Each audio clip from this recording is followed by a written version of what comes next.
summer of my freshman year in college, I was so excited because I'd snagged a paid internship. And as a freshman, that's a big deal. So I was excited to tell all my college professors and my career counselors, my friends, that this was going to be an opportunity for me to use my major, public relations. I was also going to be doing it for a well-known nonprofit. It was going to look great on my resume, and it would give me a lot of opportunities to open doors in the future. So my internship actually consisted of me going to this fancy building. I got to wear my Sunday best, mostly because I didn't have any business clothes, but I wore my Sunday best. I had the opportunity to talk to donors on the phone. I put together all sorts of press releases. Some of them even got published in the local newspaper. I was so excited every day to go into the computer and put down information about our donors, and got paid every 2 weeks. That was sweet. But at the end of the summer, my supervisor wrote this glowing recommendation letter. But you know what I remember most about that summer? How bored and lifeless I felt every day. It was dull. I didn't want to get up and go to work after a while. And I just remember I don't ever want to feel that way about my work. So the next summer, I said, I'm going to do something different.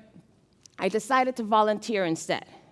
In my family, volunteerism was actually an opportunity to grow professional development. There's a lot of professional development, opportunities to grow my network, and it will give me a chance to figure out what I want to do next. So I volunteered at the local fitness center on the Army base where we were stationed. And there I worked at the front desk. I checked ID cards. I checked out gym equipment. And I gave tours to incoming families and cute soldiers. We had an opportunity to see our facilities. I even started working out for fun and eating healthy. I was alive. I was inspired. I didn't know what was going to happen from day to day. In fact, at the end of the day, my supervisor often had to say, Valerie, go home. You're done. You're done. And you can't come back this weekend to help with the 5K. We are good. We are covered. That summer, I worked more hours than the paid staff for free.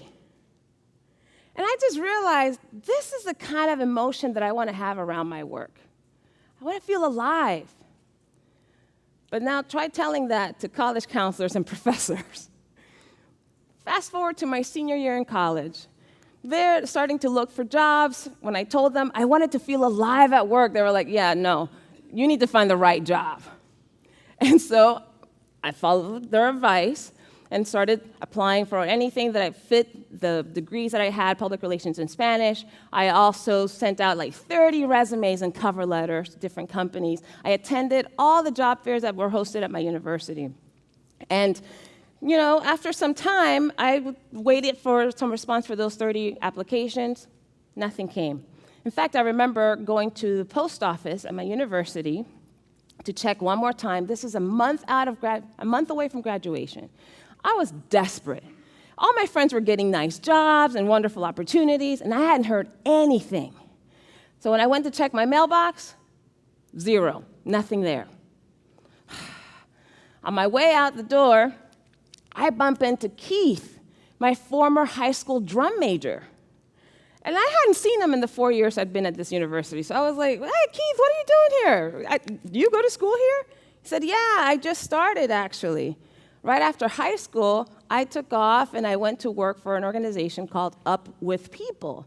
And I traveled the world. I did a performance. I did community service, met tons of friends.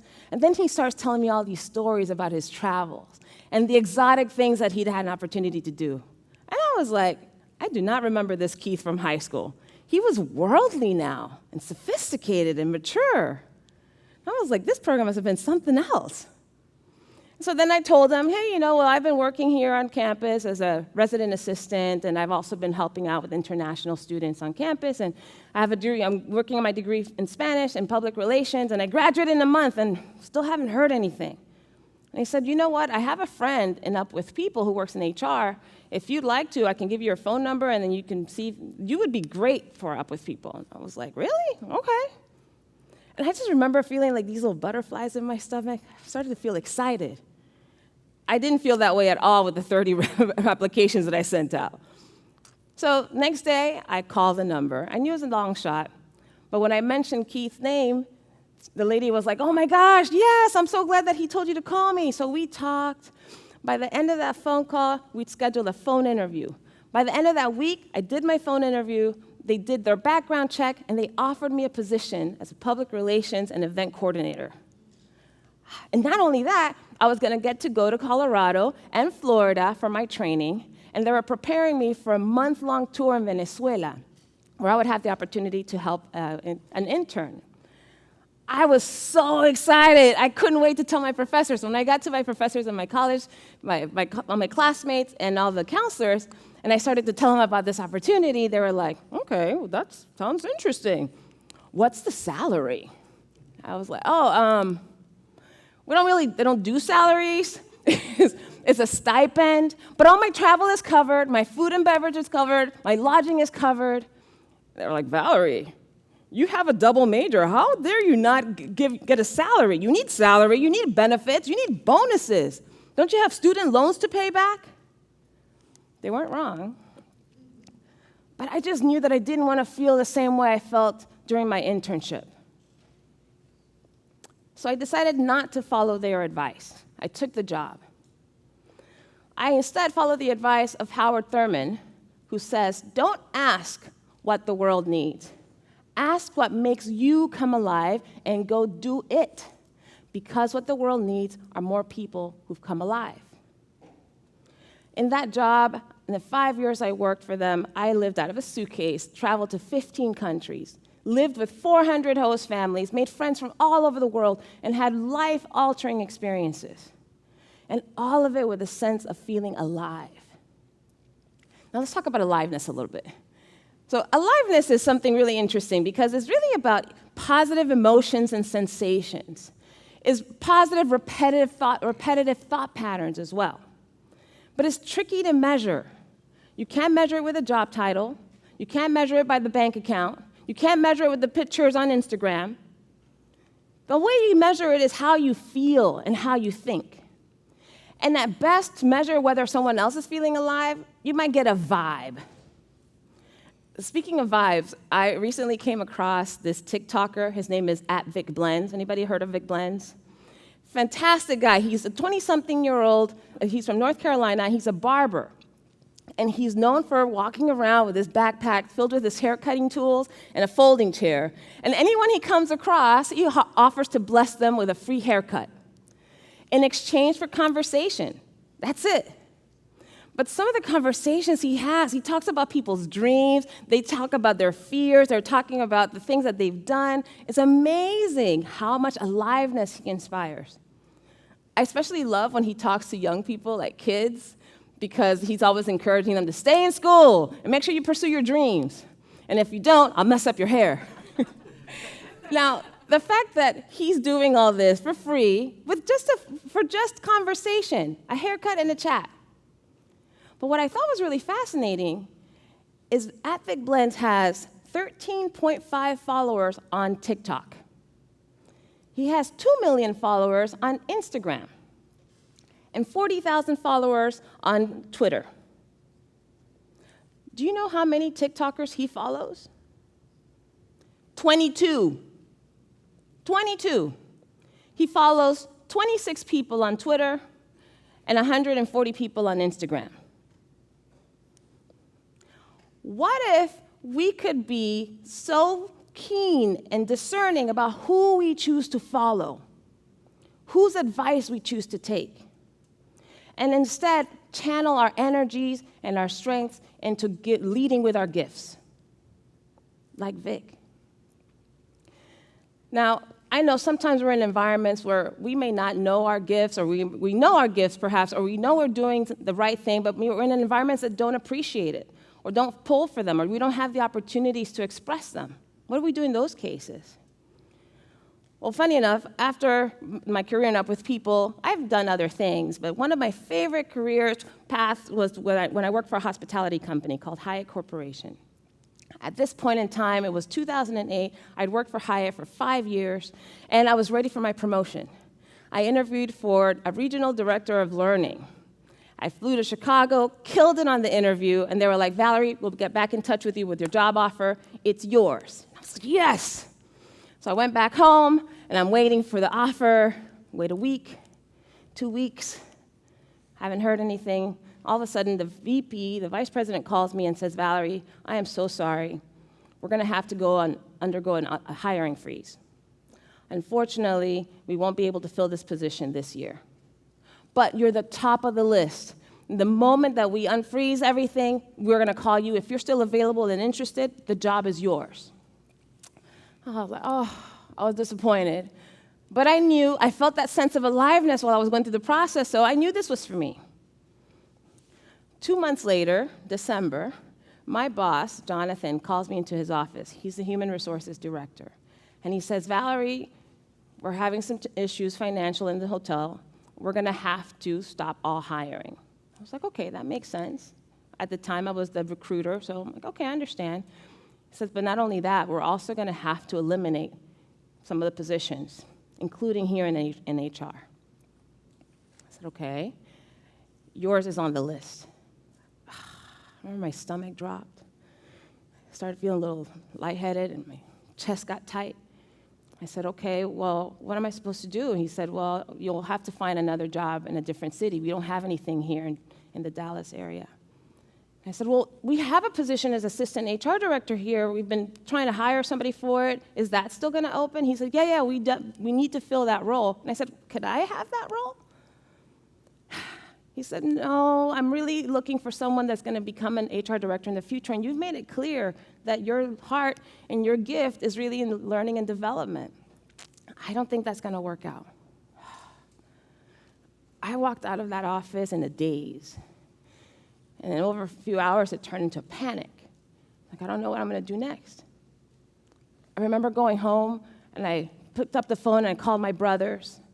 And I started to share with them how sad I was about this impending layoff. And one of my brothers, he's very analytical, very strategic-minded. And he asks, okay, what other opportunities are there? What else could you do? And I said, well, there's nothing else. They're not hiring for anything else. This position, Jonathan wants someone that he knows he can groom. The job doesn't really make me come alive, so... And he said, but wait a minute. It doesn't make any sense. This is an economic crunch. Wouldn't it make sense to hire somebody internally? Why would they want to pay for relocation? Why would they want to go through the whole onboarding process? They have you. And I was like, okay, I hadn't thought about that way, okay. Then he reminded me in our conversation that just a few months before, I'd done an assessment called Strength Finders. And in Strength Finders, it helps you articulate and identify your core gifts and talents. And so I started thinking about this more deeply, and all of a sudden, I could see it. I could see that my strengths and how they'd served me in the roles that I'd had in the organization, but I could also see if I applied them to this new role, but mapped them, I could actually make a difference. So I spent the rest of the weekend putting together my plan. I put together stories and examples of how my boss had seen my strengths in action up to that point, and I told him, and I also prepared how these strengths would serve me if he gave me the opportunity as assistant director. Monday morning came. I walk into this office, I'm nervous, but I feel clear-headed and grounded. And I go in there and I tell him, okay, Jonathan, here's what you've seen me do in the past, and here are my strengths in action, and if I apply these same strengths here, this is what I could do for this role. He just sat back and was like, wow, I was not expecting that, okay. But Valerie, we'll still have to figure out the budget, this is a hard time. And I said, I know, hang on. What about this? Give me 6 months. Give me 6 months, you don't have to change my salary, and if in 6 months you don't like the work I do, I'll find something else. He's like, okay. I made him an offer he couldn't refuse. So we went for it. But that wasn't it. Now, we also had this team who'd been cut in half. We were 8 people before, now we're 4 people. And not only were 4 people, we have to still do the work of 8 people. Morale was low, engagement was low. And I asked Jonathan, can I bring some of my skills and gifts in leadership development to support our team? If I bring in Strength Finders, the way I thought through this, it could really help us. He's like, go for it. So for 6 weeks, we did a deep dive into each other's strengths. We learned what energized us, what drained us, what made us come alive. We stopped interacting with each other as titles and roles and began interacting with each other as talent. We kind of became this Ocean's 11 type HR team without the heist and the casino robbery. It was phenomenal and transformative. In fact, I was in that job for 1.5 years. In 2010, I walk into Jonathan's office, and he's like, "Hey, Valerie, I just got a phone call from corporate.